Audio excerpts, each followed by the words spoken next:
Hello and welcome to Music History with John Dotero. Today is January 3rd. Sam Phillips opened the recording studio, Sun Recording Studio, in 1950. It was originally known as the Memphis Recording Services. It became a site for sessions used by Elvis Presley, Johnny Cash, Carl Perkins, Jerry Lee Lewis, and a whole lot more. Guy Mitchell was at number 1 on the US and the UK singles music chart in 1957 with Singing the Blues. The Beach Boys' Carl Wilson received a draft notice from the US Army in 1967. Carl refused to be sworn in, saying he was a conscious objector.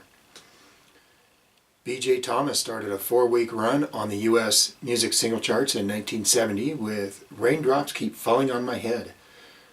The song was featured in the famous movie Butch Cassidy and the Sundance Kid. Born in Germany, but called Aspen, Colorado, his home, John Denver becomes a gold member with his gold music single Back Home Again in 1975. The Bay City Rollers went to number 1 on the US music singles chart in 1976 with Saturday Night. At the height of their US success, the Scottish group signed a deal to promote breakfast cereal. Bob Dylan's song Hurricane peaked at number 33 on the Billboard Music Singles Chart in 1976. This was a cause to help get former boxer Reuben Hurricane Carter released from jail. The song promoted Carter's innocence, and in 2000, a movie about Carter's life was released, and it starred the famous movie actor Denzel Washington. Willie Nelson and Alabama are the front contenders as the finalists are announced for the American Music Awards in 1986. They collected 4 nominations each. In 1987, Aretha Franklin made history as she became the first woman inducted into the Rock and Roll Hall of Fame. Billy Ray Cyrus signed with Mercury Records in Ashland, Kentucky in 1991.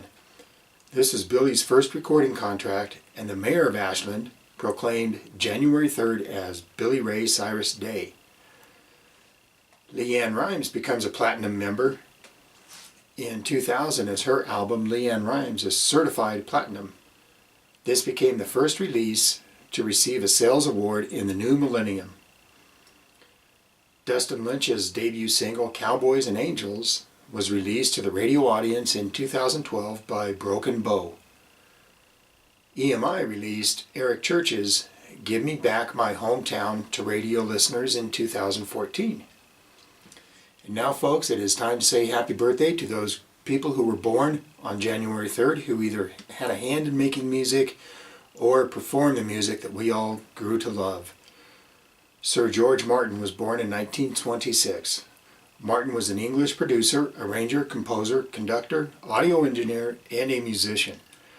He worked with EMI Record in-house record producer and became the so-called fifth Beatle. Martin produced all but one of the Beatles' albums. Van Dyke Parks was born in 1943. Van is a U.S. songwriter and producer. He worked with Brian Wilson on the Smile album, and he also played keyboards on the Byrds' 8 Miles High. Stephen Stills was born in 1945. Stills played guitar and provided vocals for not only Buffalo Springfield, but also Crosby, Still, Nash, and Young. John Paul Jones was born in 1946. John was a bass and keyboard player and producer for the band Led Zeppelin.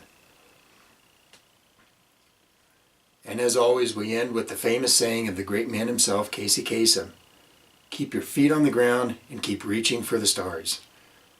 That's your music history for January 3rd. I'm John Dotero. Have a great day. Thank you.